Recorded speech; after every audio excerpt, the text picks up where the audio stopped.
तो कहानी के शुरू होते ही हम एक जंगल में जंग का माहौल देखते हैं। जंग इंसानों और फे नामी क्रिएचर्स के दरमियान चल रही थी, जो थे तो इंसान ही पर थोड़े मुख्तलिफ। एक फेस के पास पंख यानी पर है उड़ने के लिए, जबकि पक फेस दिखने में थोड़े भेड़ जैसे लगते हैं। इस वक्त इंसानों ने गैर कानूनी तौर पर फेलैंड पर कब्जा कर लिया था और वो लोग यहाँ से फेस को निकाल रहे थे। उनके ऊपर गोलाबारी और फायरिंग हो रही थी। ये लोग उड़कर भी नहीं जा सकते थे क्योंकि जंगल में ऊपर की तरफ इनकी उड़ान को काबू करने के लिए तारें लगा दी गई थी। विंग जब अपने इर्द गिर्द सब लोगों को मरता हुआ दिखती है तो तेज से भागती है। किस्मत से वो किसी गोली का निशाना नहीं बनी और भागते हुए एक पहाड़ की चोटी पे पहुंच गई। उसने पानी के अंदर जंप कर दी, जहाँ से एक शिप उसे रेस्क्यू कर लेती है। पता चलता है कि इसके अंदर बहुत सारे फेस अपनी जान बचाकर यहाँ से निकलने की कोशिशों में थे, लेकिन बदकिस्मती से थोड़ा ही दूर जाने पर ये शिप क्रैश हो गई और शिप में मौजूद सभी लोग मारे गए सिवाय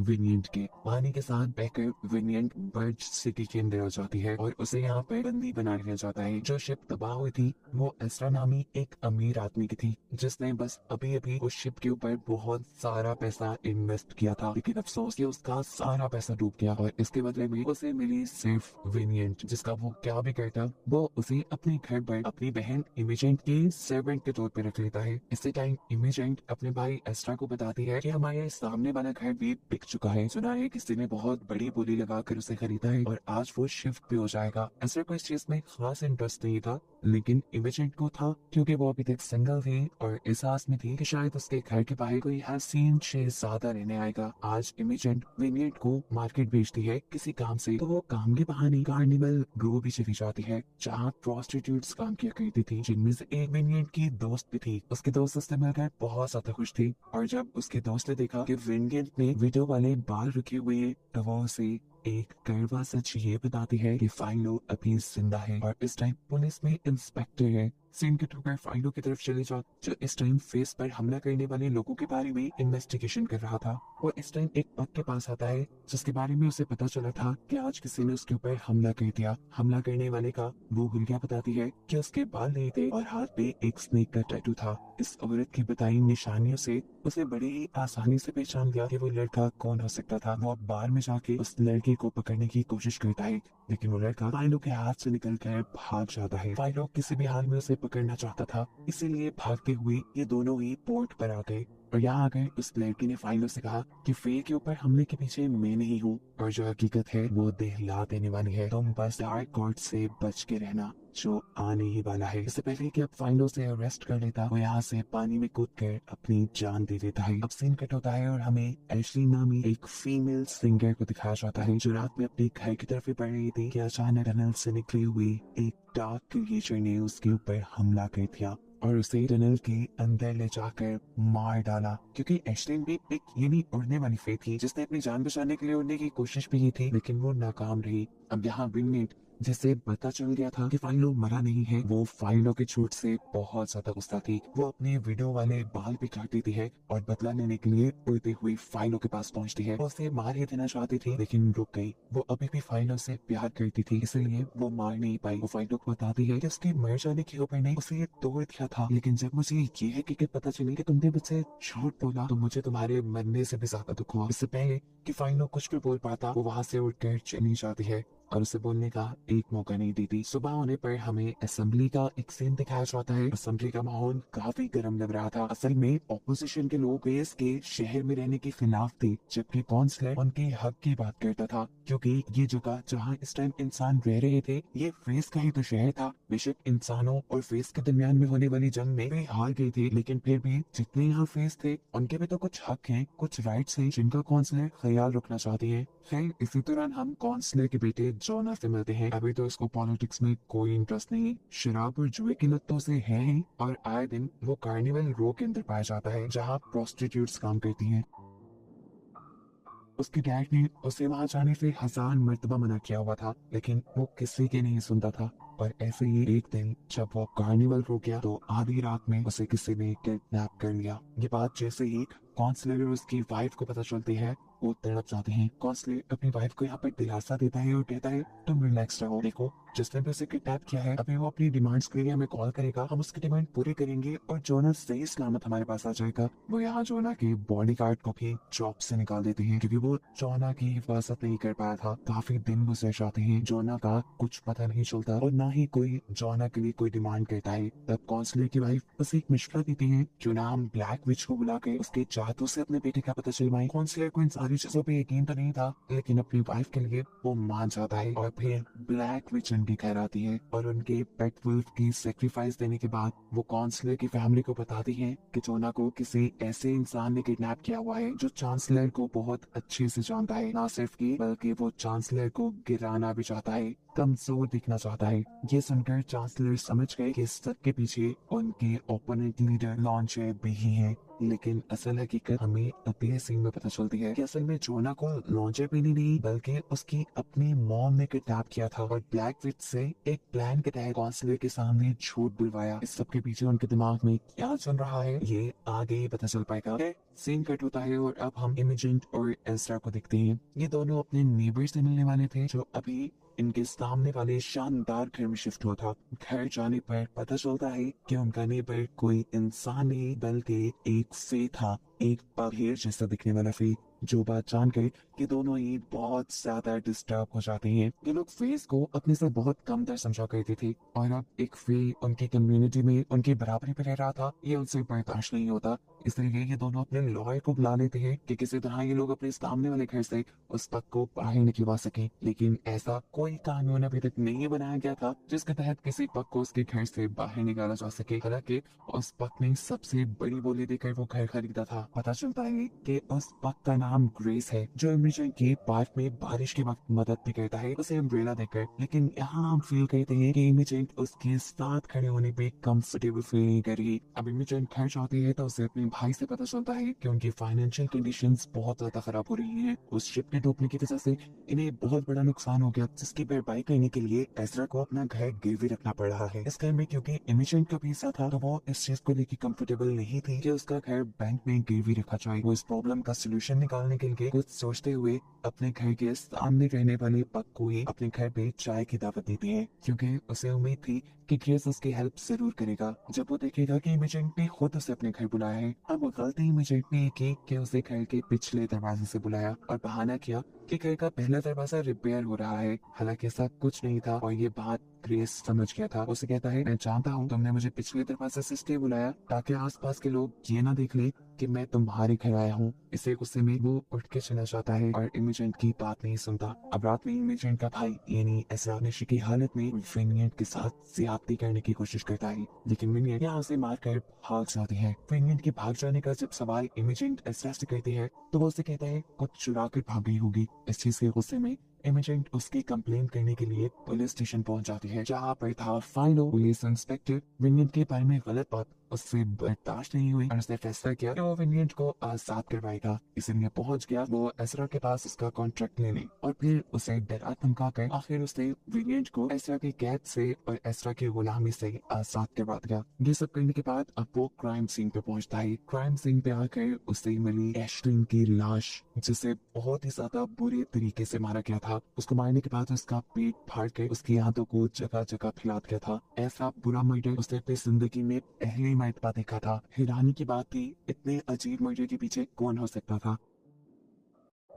खैर इन्वेस्टिगेशन के दौरान फाइडे को पता चलता है ये एश्लिन थी, एक फीमेल फेस सिंगर। इन्वेस्टिगेशन को आगे बढ़ाने के लिए उन्हें पोस्टमार्टम करना था लेकिन सभी इंसान उसका पोस्टमार्टम करने से मना कर देते हैं तो मजबूरन फाइलो जाता है एक बुचर के पास जो खुद भी फेही था और उसने ये काम कर भी दिया। पोस्टमार्टम के दौरान ही फाइलो को पता चलता है कि एश्लिन की डेड बॉडी को देखने के लिए फेस की एक मॉन्क आई है। वो उस पर अपने कुछ रिचुअल करना चाहती थी ताकि उसकी सोल को सुकून मिल जाए और ये करते हुए उसे मालूम होता है कि एश्लिन को मारने वाला ना ही तो कोई इंसान है और ना ही फी जैसा हम देख भी चुके हैं। और एक अजीब बात फाइलो को एश्लिन का पोस्टमार्टम करने वाला बुचर ये बताता है कि एश्लिन का लिवर उसकी बॉडी से गायब है। सिंकट होकर हम विनियड को देखते हैं जो एस्ट्रा की गुलामी से छूटने के बाद काम की तलाश में फेस के एक ग्रुप के पास आई है। ये रेबल्स का ग्रुप है जो फेस की आजादी के लिए लड़ता है। यहाँ पर गद्दारों की कोई जगह नहीं। ये बात विनियट को समझ आ जाती है जब उनकी लीडर विनियट के सामने एक आदमी को मार डालती है क्योंकि वो गद्दार था। अब वो लीडर विनियट की वफादारी चेक करने के लिए उसे टास्क देती है कि तुम पुलिस हेडक्वार्टर जाकर वहाँ से पुलिस का फ्लैग उतार के लाओ। बिना सोचे समझे उड़ते हुए वो जाती है और फ्लैग उतारने लग जाती है। उसके पीछे काफी सारे पुलिस ऑफिसर लग चुके थे और फाइलो उसे रोकने की कोशिश भी करता है, लेकिन वो फाइलो को धमकी देती है, हट जाओ मेरे रास्ते से वरना मैं तुम्हारी सच्चाई सबको बता दूंगी। और ये सुनकर फाइलो को उसे छोड़ना पड़ता है। शायद वो अपने सीक्रेट के बारे में सुनकर थोड़ा दुखी हो गया था। यही दुख बांटने के लिए वो अपने एक फेक दोस्त के पास जाता है जो इस टाइम जेल में था। कहानी अब फ्लैशबैक में जाती है और हमें मालूम होता है कि ये दोनों पास्ट में सोल्जर्स थे और इनकी बटालियन ने ही फेस के इस शहर पर हमला किया था। उस टाइम ये पूरी बटालियन एक विलेज के अंदर रुकी थी जहाँ की एक लाइब्रेरी के अंदर फाइलो जाता है और एकदम से उसके ऊपर पीछे से कोई हमला कर देता है। ये कोई और नहीं बल्कि विनियट ही थी जो इस लाइब्रेरी की हिफाजत किया करती थी। फेस के लिए ये लाइब्रेरी बहुत इंपॉर्टेंट थी, वो उसकी बहुत वैल्यू करती थी, यहाँ तक कि इस लाइब्रेरी की लोकेशन को भी सबसे छुपा के रखती थी। फाइलो को यहाँ देखकर विनियट उससे पूछती है तुम कौन हो, यहाँ आने का मकसद क्या है तुम्हारा। जवाब में फाइलो कहता है मैं बस चलते हुए यहाँ गया था, मैं इस जगह के बारे में किसी को नहीं बताऊंगा। ये सुनकर विनियट के लीडर फाइलो को तो यहाँ से जाने की इजाजत दे देती है, लेकिन विनियट को काम देती है हमेशा उसके ऊपर नजर रखने का। विनियट फेस की आर्मी में थी, उसे बहुत सारे काम भी करने पड़ते थे, जैसे जब इनकी टेलीग्राफ की लाइन खराब होती है तो उसे भी विनियट ही ठीक करने जाती है। और जब विनियट लाइन ठीक कर रही होती है तो अचानक उनके ऊपर हाफ वुल्फ हमला कर देते हैं, जो थे तो इंसान ही लेकिन उन्होंने अपने आप को इंजेक्शन लगाकर वुल्फ यानी भेड़िए में बदल दिया था। ये लोग उन हाफ वुल्फ्स को तो हराने में कामयाब हो गए, लेकिन विनियट और फाइलो के एक साथी को एक भेड़िए ने काट लिया और इसी वजह से बड़ी चांद की रात को वो खुद भी एक भेड़िए में बदल गया। वो अपना राज किसी को नहीं बताना चाहता था, लेकिन फाइलो ने उसी रात उसे देख लिया। उसका साथी उसे बताता है कि ये सब सिर्फ बड़ी चांद की रात को होता है, उसके अलावा वो बिल्कुल नॉर्मल रहता है। तब फाइलो जवाब में कहता है तुम परेशान नहीं हो, मैं इस बात का जिक्र किसी से नहीं करूंगा। सीन कट होता है और दिखाया जाता है कि फाइलो पे नजर रखते रखते विनियट फाइलो को पसंद करने लगी थी और यहाँ फाइलो भी, और ऐसे ये दोनों बहुत करीब आ गए। फिर अगली सुबह दिखाया जाता है कि विनियट की प्रोस्टिट्यूट दोस्त उनके इस शहर में बहुत सारे फेस को लेकर आई थी जिनके शहर पे इंसानों ने हमला कर दिया था। रात होने पर विनियट उससे मिलने के लिए जाते हैं। ये लोग बातें करते हैं और वो लड़की विनियट से पूछती है तुम्हारा और फाइलो का जंग के बाद का क्या प्लान है। यकीनन मैं उससे शादी के बारे में पूछ रही थी, लेकिन ये बात तो विनियट ने फाइलो से की ही नहीं थी। आज रात मिलने पर वो ये बात फाइलो से पूछती है और फाइलो उसे अपनी जिंदगी का सबसे बड़ा सच बताता है कि वो ऑर्फन है, यानी उसका इस दुनिया में कोई नहीं। विनियट को इस चीज से प्रॉब्लम नहीं थी, लेकिन फाइलो की एक और भी हकीकत थी। फाइलो पूरा इंसान नहीं था, वो हाफ ब्लड था, यानी आधा इंसान और आधा फे। यहाँ तक कि उसके पैर भी थे जो कि बचपन में ही काट दिए गए, जिसके निशान उसके कमर पर आज भी है। विनियट को फाइलो से सच्चा प्यार था। वो फाइलो से कहती है मैं ये बात किसी को नहीं बताऊंगी और देखना हम एक अच्छी लाइफ गुजारेंगे। अब अगले दिन विनियट की दोस्त फाइलो से मिलती है और उसे बताती है कि विनियट तुमसे बहुत प्यार करने लगी है, वो तुम्हें छोड़ेगी नहीं, बस तुम भी उसका ख्याल रखना। असल में विनियट की दोस्त चाहती थी कि इस जंग के बाद फाइलो आर्मी से रिटायरमेंट ले ले और अपनी आगे की जिंदगी विनियट के साथ अच्छे तरीके से गुजारे। विनियट के लिए इन खतरों से खेलना वो बंद कर दे। अब अगले ही दिन फाइलो की बटालियन को इस शहर से निकलने का ऑर्डर मिल जाता है। अभी वो निकल ही रहे थे कि उनके ऊपर वुल्फ पैक्स ने हमला कर दिया, यानी उन लोगों ने हमला कर दिया जो लोग अपने आप को इंजेक्शन लगाकर वुल्फ बना लिया करते थे। ये लोग सभी फेस को मारना चाहते थे, इसलिए जल्दी से सभी फेस इस शहर से निकलने में लग जाते हैं। फाइलो जानता था कि विनियट उसके बगैर इस शहर से नहीं निकलेगी, इसीलिए वो एक लड़की के जरिए विनियट को अपने मरने की खबर दे देता है, वो भी झूठी। और ऐसे विनियट को उसके साथ ही जबरदस्ती अपने साथ ले जाते हैं ताकि वो उनके साथ सेफ रहे। जिसके बाद सीन यहीं से कट हो गए। अब हम प्रेजेंट टाइम में आते हैं जहाँ फाइलो ये सारा वक्त याद कर रहा था। वो अब विनियट से मिलने के लिए चाहता है, जहाँ विनियट बहुत ज्यादा गुस्से में थी। विंगेट उसे बताती है कि उसने आज तक उसके सीक्रेट को किसी को नहीं बताया, लेकिन अब वो उससे प्यार भी नहीं करती। इस सभी सीन के दौरान दूसरी तरफ हमें दिखाया जाता है कि फाइलों के प्रोफेसर जिन्होंने उसको पाला भी था, उन्हें एक अजीब सी क्रिएचर पकड़ कर मार देती है। फाइलों को इसी केस की इन्वेस्टिगेशन के लिए रखा जाता है और वो इन्वेस्टिगेशन करते करते एक ड्रेनेज तक पहुंचता है। इस ड्रेनेज में फाइलों को एक अजीब जानवर किसी तरह की क्रिएचर नजर आती है। वो उसे मारना चाहता था, लेकिन पहला निशाना उसका चूक गया और जैसे ही उसने गन लोड करके दोबारा उसे मारना चाहा तो वो क्रिएचर वहां से गायब हो चुकी थी। वो क्रिएचर क्या थी ये जानने के लिए वो फेस के मॉन्क के पास जाता है। इन्होंने एशलिन के पोस्टमार्टम के टाइम फाइलों को ऐसे ही किसी क्रिएचर के बारे में बताया था, लेकिन उस टाइम फाइलों ने इनके ऊपर एतबार नहीं किया था। इस टाइम सवाल करने पे मॉन्क उसे बताते हैं वो क्रिएचर डार्क एशर है। इस डार्क एशर को मरे हुए इंसान और जानवरों के ऑर्गन्स को मिलाकर बनाया जाता है और फिर काले जादू से उसके अंदर जान भर दी जाती है। उसे इस थ्योरी पर अभी भी यकीन नहीं था। वो जब तक खुद ना देख लेता उसे कैसे यकीन आता, इसलिए वो डार्क विच के पास जाता है और उनसे अपने लिए एक डार्क एशर बनाने को कहता है। डार्क विच उसे बताती है कि वो क्रिएचर तो मैं बना दूंगी, लेकिन उसके लिए मुझे तुम्हारे जिस्म की कुछ चीजें चाहिए होंगी और फिर ये क्रिएचर सिर्फ तभी मरेगा जब तुम खुद मरोगे, क्योंकि ये क्रिएचर अपने मालिक के मरने पे मरती है। ये डार्क विच उसे ये भी बताती है कि पहले जो डार्क एशर लोगों के ऊपर हमला कर रहा है वो उनकी लिवर इसलिए ले जाता है क्योंकि लिवर के जरिए उन्हें लोगों की वो सारी इंफॉर्मेशन पता चल जाती है जो वो अपने अंदर ही छुपा कर रखते थे। ये काम करने के बाद वो पुलिस स्टेशन वापस आ जाता है जहाँ उसकी ड्यूटी थी अपने प्रोफेसर की मर्डर की इन्वेस्टिगेशन करने की। इन्वेस्टिगेशन करने के लिए वो ऑर्फनेज जाता है जहाँ हेडमास्टर के असिस्टेंट से उसे पता चलता है कि हेडमास्टर हर वीकेंड पे कार्निवल रो जाया करते थे। कार्निवल रो में जिस लड़की के साथ उनके ताल्लुकात थे, फाइलो उनसे जब मिलने जाता है तो उसे पता चलता है कि कभी भी हेडमास्टर उसके साथ रहे ही नहीं। उनसे मिलने के लिए यहाँ पर एक डॉक्टर आया करते थे जो अब पुलिस हेडक्वार्टर के लिए काम करती है। सीन कट होकर दिखाया जाता है कि जिस डॉक्टर की वो बात कर रहे थे उसको भी डार्क एशर पकड़ कर मार देता है। ये बात उसे पूरी तरह डिस्टर्ब कर देती है। उसका केस सॉल्व होने को ही नहीं आ रहा था। जहाँ पर उसे क्लू मिलता था वही क्लू मारा जाता था।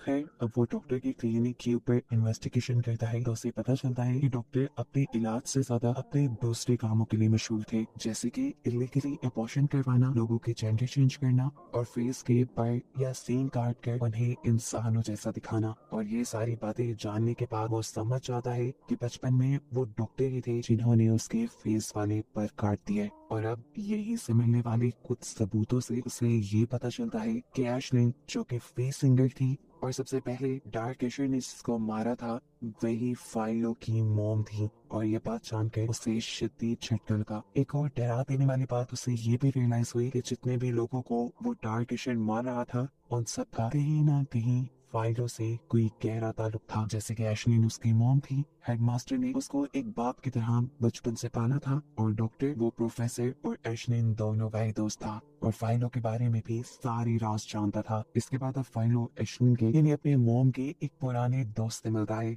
जो कि अपनी क्रिएचर्स के जरिए दूसरों को ड्रामा दिखाते थे और एशलिन उनके साथ गाना गाया करती थी। वो बताते हैं कि सालों पहले ही एशलिन ने उनके साथ काम करना छोड़ दिया था और इसके पीछे कहानी में एक बहुत बड़ा ट्विस्ट था। वो ये कि काउंसलर एशलिन को पसंद किया करता था। एशलिन ने काफी सारा टाइम काउंसलर के घर पे गुजारा और फिर एकदम से वो रुपोश हो गई ताकि वो फाइलों को जन्म दे सके। अब इस सब के बाद हम देखते हैं ग्रेस को वहीं पे जो एज़रा और इमेजन के घर के सामने रहता है। उसे अपने नेबर्स से पता चलता है कि इमेजन की फैमिली बहुत ज्यादा फाइनेंशियल क्राइसिस से गुजर रही है और ये बात जानकर वो समझ गया कि इमेजन ने उसे अपनी मदद के लिए बुलाया था, उसकी बेइज्जती करने के लिए नहीं। ये एहसास होते ही वो इमेजन से माफी मांगने के लिए चाहता है। यहाँ पर इमेजन भी उसे बताते हैं कि उसे ग्रेस के फे होने पर कोई इतराज नहीं, वो सिर्फ ग्रेस को उसकी अच्छाई के लिए पसंद करती है। यहाँ पर ग्रेस इमेजन की मदद करने को मान जाता है, लेकिन सिर्फ एक छोटी सी शर्त पर कि इमेजन उसकी मदद करेगी यहाँ के लोगों में घुलने मिलने में।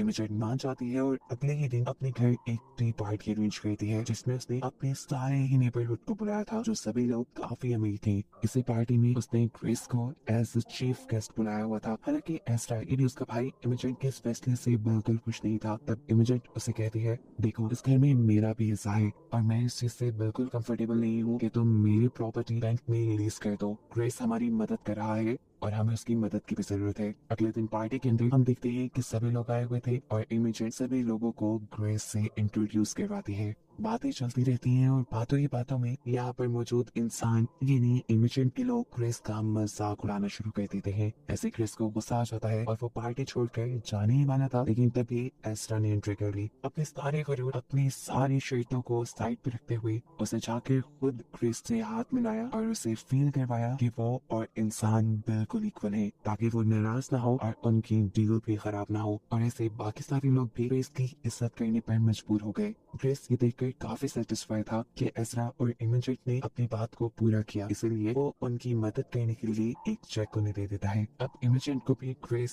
उसकी आदतों और उसकी अच्छाई की वजह से और भी ज्यादा पसंद आने लगा था। वो उसके साथ ज्यादा से ज्यादा वक्त गुजारने लगी थी, उसके साथ पार्टीज में जाने लगी थी। उसकी जहानत और बिजनेस कन्वर्सेशन से वो बहुत इम्प्रेस थी। हालांकि अक्सर ऐसी नजरें उसे डिस्टर्ब कर देती थी जो उन दोनों को एक साथ जज करती थी। सीन कट होकर हम काउंसलर से मिलते हैं जिसके बेटे को उसकी अपनी मॉम ने अरेस्ट करवाया था, लेकिन इल्जाम था लॉन्जर पे यानी काउंसलर के ओपोनेंट पे। काउंसलर अब उसे पुलिस के जरिए पकड़वा लेता है और उसे कहता है कि अगर तुम मेरे बेटे का पता मुझे सही बता दोगे तो मैं तुम्हें फौरन छोड़ दूंगा। लेकिन लॉन्जर पे को कैसे पता हो सकता था उसके बेटे का? वो उसे कहता भी है कि मैंने तुम्हारे बेटे को किडनैप नहीं किया। ऐसे काउंसलर को लगता है कि वो झूठ बोल रहा है और वो उसे बंदी बना लेता है। अब यही कैद में काउंसलर की वाइफ लॉन्जर से मिलने जाती है और जाते ही सिंपैथी दिखाते हुए उसे जहर का प्याला पिला देती है जिससे वो मर जाता है। ये बात वो फौरन आकर काउंसलर को बताती है कि लॉन्जर पे आपके जुल्म की वजह से मर गया। काउंसलर के तो हाथ पांव फूल गए थे क्योंकि उसे लग रहा था कि अब वो अपने बेटे तक भी नहीं पहुंच पाएगा। लेकिन यहाँ पर उनकी वाइफ ने उसे बताया कि नहीं, उसने मरने से पहले हमारे बेटे का पता बता दिया है। काउंसलर अपने लोगों के जरिए अपनी बेटी को रेस्क्यू करवा लेता है और जैसे ही वो घर आता है तो अपनी मॉम की हील्स की आवाज सुनकर वो पहचान गया कि उसको किडनैप करवाने वाला लॉन्जर भी नहीं बल्कि उसकी अपनी मॉम है। लेकिन उसके पास कोई ठोस सबूत नहीं था और वो अब इस कश्मकश में भी था कि उसकी मॉम उसके लिए ऐसा क्यों करवा सकती है। वो इन चीजों पे वो ध्यान नहीं देना चाहता था, इसलिए वो अपने डैड से यहाँ से कहीं दूर चले जाने की बात करता है। पहले भी कौन सा वो अपनी फैमिली के साथ कोई अच्छा टाइम स्पेंड करता था, ज्यादा टाइम उसका कार्निवल रूम में ही गुजरता था। तब उसकी मॉम से कहती है, देखो मुझे किसी ने बताया था कि मेरा हस्बैंड और बेटा कोई बहुत ही नामवर इंसान होंगे और ये प्रोफेसी पूरी भी हुई है। देखो तुम्हारे डैड एक काउंसलर है और अब तुम्हें भी एक बड़ा आदमी बनना है, तो इन सारी चीजों को छोड़ो और अपने ऊपर फोकस करो। सीन कट होकर अब हमें विनियड को दिखाया जाता है आजकल जिस फेस की ग्रुप के साथ वो काम कर रही थी। वो लोग कई मर्तबा विनियड को फाइलों के साथ देख लेते हैं। वो लोग ये तो नहीं चाहते कि फाइल और विनियड का आपसी कोई रिश्ता है, लेकिन इस चीज से वो ये अंदाजा जरूर लगा देते हैं कि विनियड जरूर फाइलों को यानी पुलिस को उनकी खबरें दे रही है, क्योंकि काफी अरसे से उनकी खबरें भी लीक होने लगी थी। और ये बात पहले से ही हम चाहते हैं कि उनके ग्रुप में किसी गद्दार की जगह नहीं। ऐसे में वो विनियड को मारने ही वाली थी कि तभी विनियड ने उन्हें यकीन दिलाया कि मैंने पुलिस को आज तक फेस की खबर नहीं दी। तो जवाब में वो लीजे कहती है, अच्छा अगर तुम खबरी नहीं हो तो फिर पता करके बताओ खबरी कौन है। अगर तुम उसका पता ले आई और उसके पर काट के ले आई तो तुम्हारी जान बख्शी जाएगी। खबरी का पता वो कैसे चलाती, वो परेशान होकर अपनी दोस्त के पास जाती है और उसकी दोस्त अब विनियड की हेल्प करने के लिए फाइंडो से मिलती है। वो फाइंडो से कहती है, तुम्हारा जो भी खबरी है तुम उसका नाम बता दो वरना विनियड मारी जाएगी। फाइलो अपनी खबरी का नाम बताना नहीं चाहता था, लेकिन विनियड की जान बचाने के लिए उसने खबरी का नाम बता दिया। विनियड के दोस्त ने ये बात जैसे ही विनियड को बताई तो वो फौरन उस खबरी को मारने के लिए पहुंच गई और इस चीज की खबर उस खबरी को भी हो चुकी थी कि विनियड उसे मारने आ रही है, इसीलिए विनियड के आने से पहले ही वो तैयार था। उसके आते ही वो उसी के ऊपर हमला कर देता है और इससे पहले कि वो विनियड का गला काट देता पीछे से किसी ने उसे शूट कर दिया। पीछे देखने पर पता चला ये खुद फाइंडो था जो विनियड को बचाने आया था। अब विनियड उस आदमी के पर काट लेती है ताकि वो सबूत के तौर पे उसे अपने लीडर को दे सके और फाइंडो खुद उसे उसके एरिया पे छोड़ कर आता है और ऐसे सही इंसान का पता बताने पर उसकी जान छूट जाती है। अब अगले दिन विनियड को पता चलता है वो लाइब्रेरी जिसकी वो अपनी पूरी जिंदगी में हिफाजत करती रही उसे ब्रिटिश म्यूजियम के अंदर डिस्प्ले किया जा रहा था। वो फौरन ही अंदर जाती है और वहाँ पर अपनी सारी किताबों को देखकर फूट फूट कर रोने लगती है, क्योंकि वो किताबें, वो चीजें जिन्हें ये लोग सीक्रेट रखते थे, आज वो सभी लोगों के लिए खोल दी गई थी। विनियड इन सभी को देख रही थी कि यहाँ पर उसे अरेस्ट कर लिया जाता है। यहाँ पर काउंसलर के बेटे का वो गार्ड जिसे काउंसलर ने जॉब से निकाल दिया था वो भी फेस के एक ग्रुप को ज्वाइन कर लेता है। यहाँ पर सारे पक्ष रहा करते थे जिनका मानना था कि इंसान उन्हें कभी एक्सेप्ट नहीं करेंगे,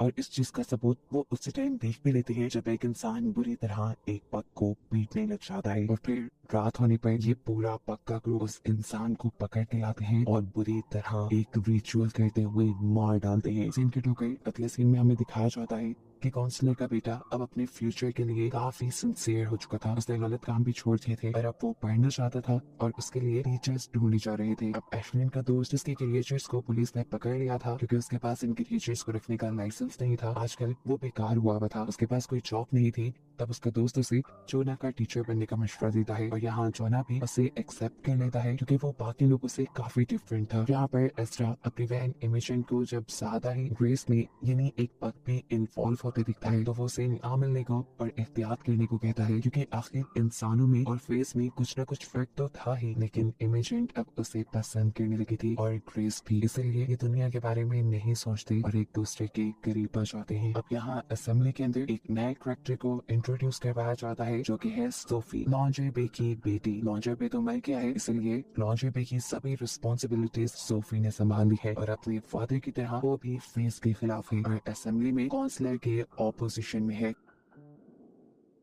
जोना जो ऊपर लाइब्रेरी से नीचे असेंबली को देख रहा था वो इस लड़की से काफी इम्प्रेस हो जाता है। ये दोनों आपस में मिलते हैं और तब सोफी जोना को बताती है कि उसे पॉलिटिक्स में कुछ खास इंटरेस्ट नहीं, लेकिन हाँ वो अपने डैड के सपोर्टर्स को जाने भी नहीं दे सकती कि और ये लोग यहाँ बातें करते हैं और इन दोनों को ये रियलाइज होता है कि उन दोनों की आदतें एक दूसरे से बहुत मिलती हैं। वो लोग दोस्ती भी करना चाहते थे लेकिन कर नहीं सकते थे क्योंकि उन दोनों के पेरेंट्स आपस में दुश्मन थे और ना चाहते हुए भी उन्हें ये दुश्मनी का रिलेशन कंटिन्यू करना पड़ रहा था। वक्त सताई और इनका रोज रोज का मिलना चलता ही रहता है और फिर ऐसे एक दिन ये लोग लाइब्रेरी में ही एक दूसरे के करीब आ जाते हैं। यहाँ पुलिस स्टेशन का सीन दिखाया जाता है जहाँ पर फाइलों के सीनियर फाइलों की प्रोग्रेस को लेकर बात कर रही है। उसे जो केस दिए गए थे फाइलों ने अभी तक उनके ऊपर कोई प्रोग्रेस नहीं की थी। इन लोगों को लगता था कि फाइलों करप्शन कर रहा होगा। अब सीनियर फाइलों पर नजर रखने का काम अपनी बेटी को ही देते हैं जिसके घर पे फाइलों एज अ पेइंग गेस्ट रहता था और इन दोनों की आपस में दोस्ती भी थी जो काफी बढ़ गई थी। लेकिन जब इस लड़की को पता चला कि फाइलो एक हाफ ब्लड है तब उसने अपने इस रिलेशन को खत्म कर लिया और आज यही सच वो अपने डैड को यानी फाइलो के सीनियर को भी बता देती है। अब यहाँ पर एक दूसरा आदमी आकर फाइलो के सीनियर को बताता है कि फाइलो ने अपने लिए एक डार्क एशर बनवाया है और वो जितने भी लोग मरे हैं उन सब की किलिंग्स को छुपाना चाहता है और इसके पीछे मकसद क्या है ये फाइलो खुद ही जानता है। सब चीजों की वजह से फाइलो को पकड़कर उसी के डिपार्टमेंट वाले अरेस्ट कर लेते हैं और जानबूझकर सीनियर फाइलो को इंसानों वाले सेल में बंद करते हैं ताकि सारे इंसान उसे हाफ ब्लड जानकर खुद ही मार दें। लेकिन अब सीनियर की बेटी को खुद दुख हो रहा था इस बात का कि उसने क्यों फाइलो का सीक्रेट सबको बता दिया, इसलिए वो चाहती है और अपने डैड को बता देती है कि मैंने झूठ बोला था, फाइलो हाफ ब्लड नहीं है, मुझे बस उसके धोखे पे गुस्सा था इसलिए मैंने आपसे झूठ कह दिया। ये बात सुनकर फाइलो के सीनियर उसे यहाँ से निकालने की ऑफर देते हैं और कहते हैं कि अगर तुम कसम खा लो कि तुम हाफ ब्लड या फ्री नहीं हो तो मैं तुम्हें यहाँ से आजाद करवा दूंगा। फाइलो जो 32 सालों से इस सच को छुपा रहा था वो इस चीज से थक चुका था, वो और इसे छुपाना नहीं चाहता था, इसीलिए वो अपने सीनियर से कह देता है हाँ मैं हूँ एक फ्री एक हाफ ब्लड जिसके पर बचपन में ही काट दिए गए थे। अब यहाँ उसको उसके जुर्म के लिए मारने को ऑर्डर दे दिया जाता है जबकि विनियन जो कि यही उससे मिलने के लिए आई थी उसे भी अरेस्ट कर लिया गया था और वो जब फाइलों को हथकड़ियों में बंद कर बाहर जाता हुआ दिखती है तो जोर जोर से रोने लग जाती है क्योंकि उसे लग रहा था कि अब फाइलों को फांसी दे दी जाएगी। फाइलों को तो खुद भी यही लग रहा था लेकिन उसे फांसी के तख्त पे ले जाने के बजाय ये लोग किसी और रूम में ले जाते हैं जहाँ अब फाइलों अपने बायोलॉजिकल फादर से मिलता है, इन्हें अपने असली डैड से मिलता है जो कि और कोई नहीं बल्कि काउंसलर खुद थे कि वो एशलिन से आज भी प्यार करता था और उसे लगता था कि फाइलो ने ही एशलिन को मारा है। लेकिन फाइलो यहाँ से बताता है कि एशलिन को उसने नहीं मारा। अब फाइलो उससे सवाल करता है कि अगर आपको मेरी मॉम की इतनी ही परवाह थी तो आपने उन्हें छोड़ा ही क्यों, मुझे ऐसे यतीमों वाली जिंदगी गुजारने ही क्यों दी। तब चांसलर अपना सब खो देते हैं और रोते हुए उसे बताते हैं कि मेरे डैड ने एशलिन को मारने की धमकी दी थी और कहा था कि अगर मैं उसे नहीं छोड़ूंगा तो वो एशलिन को मार देंगे और बस उसी की जान बचाने के लिए मैंने उसे छोड़ दिया था। ये कह लो कि छोड़ा भी नहीं था, मैंने बस उसकी जान बचाने के लिए उसे उसके दोस्त के घर बना दी थी। चांसलर फाइलो को ये भी बताते हैं कि उस वक्त तक मुझे ये नहीं पता था कि एशलिन प्रेग्नेंट थी और फिर सालों तक मुझे ये भी नहीं पता चला कि उसके पास एक बेटा भी है।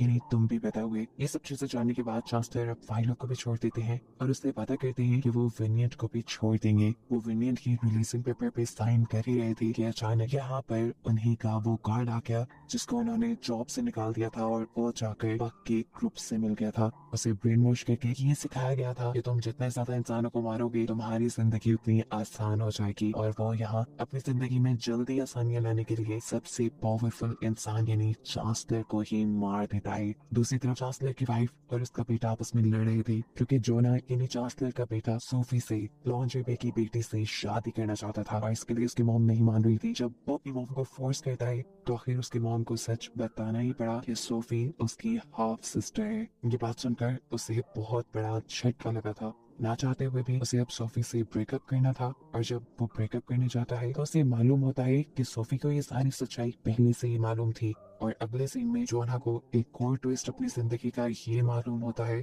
कि उसके फादर को भी शक था कि इस टाइम जोना जो उनका बेटा बना यहाँ सामने खड़ा है शायद वो भी उसका बायोलॉजिकल बेटा नहीं है। और ये सच्चाई सुनकर जोना बस टूट सा ही गया। दूसरी तरफ अब एज़रा विनियंट और ग्रेस को एक साथ देख लेता है और ये चीज उसका दिमाग खराब करने के लिए काफी थी कि उसकी बहन एक पक के साथ रिलेशन में है।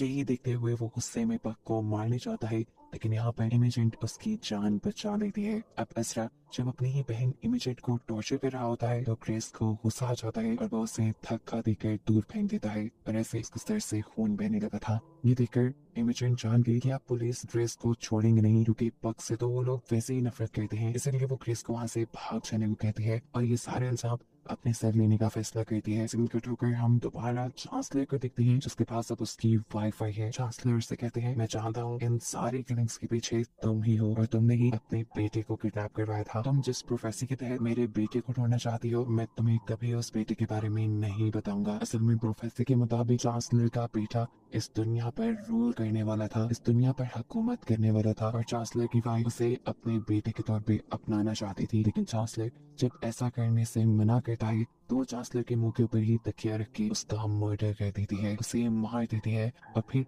उसकी बॉडी से उसका लीवर निकाल लेती है ताकि वो उसके बारे में सारे सीक्रेट्स पता चला सके। इस लीवर के जरिए वो खुद सिर्फ वेरिएंट के बारे में ही पता चला पाती है जिसे आखिरी मर्तबा चांसलर ने रिलीफ दिया था। बाकी बातें जानने के लिए उसे ब्लैक विच के पास जाना पड़ता जो खुद अपने आप को जहर देकर मार देती है और मरने से पहले उसने फाइलों तक की खबर पहुंचा दी थी कि वो और वेरिएंट दोनों खतरे में है। ये कहकर वो मर गई और इससे चांसलर की वाइफ बुरी तरह गुस्से में आ गई। उसे किसी भी तरह चांसलर के बेटे का पता चलवाना था और वो अब विनियंट को ही किडनैप कर लेती है। इससे पहले कि वो विनियंट को मार देती फाइलो जिससे विनियंट के खतरे में होने की खबर मिलती है वो उसे बचाने आ जाता है और उसके पीछे डार्क एशर भी। ये डार्क एशर इसी लेडी का है और इसी डार्क एशर के जरिए वो अपने हस्बैंड के सभी सीक्रेट रिलेशंस के सबूत मिटाना चाहती थी और उसके असली बेटे तक पहुंचकर उसे अपनाना चाहती थी ताकि दुनिया के सामने उसकी पोजीशन हमेशा स्ट्रॉन्ग रहे। और इससे पहले कि अब फाइलो इस लेडी के ऊपर हमला करता या डार्क एशर फाइलो के ऊपर, विनियंट अपने आप को छुड़वा कर इस लेडी के सर में पीछे से स्टैब कर देती है जिससे वो लेडी मारी जाती है और उसके मरते ही उसका डार्क एशर भी। ऐसे विनियंट और फाइलो दोनों की ही जान बच गई थी। चांसलर के मरने की खबर भी अब पूरे शहर में फैल जाती है और चांसलर की जगह दी जाती है उसके बेटे जोना को जो कि दुनिया के सामने उसका बेटा था। जोना अब एशलिन के दोस्त को अपने लीगल एडवाइजर के तौर पे हायर कर लेता है। पॉलिटिक्स में आने के बाद उसे पता चलता है कि सोफी को वो जितना चालाक और समझदार समझता था सोफी उससे भी कहीं ज्यादा समझदार थी। सोफी ही वो थी जिसने उसकी मॉम को ब्लैकमेल किया था और ये सच्चाई चांसलर को बताई थी कि जोना उसका बेटा नहीं और उसी के चलते ये सारी किलिंग्स हुई थी। ये सारी चीजें जानने के बाद अंदा तो था कि वो सोफी से दुश्मनी कर लेता लेकिन वो असेंबली में सोफी को साथ मिला लेता है क्योंकि वो जानता था कि अगर सोफी और वो मिल जाए तो यहाँ बहुत स्ट्रॉन्ग पोजीशन ले सकते हैं। अब जोना भी फेज के खिलाफ हो चुका था और उसने कार्निवल रो से भी सभी फेज को बाहर निकलवा दिया था।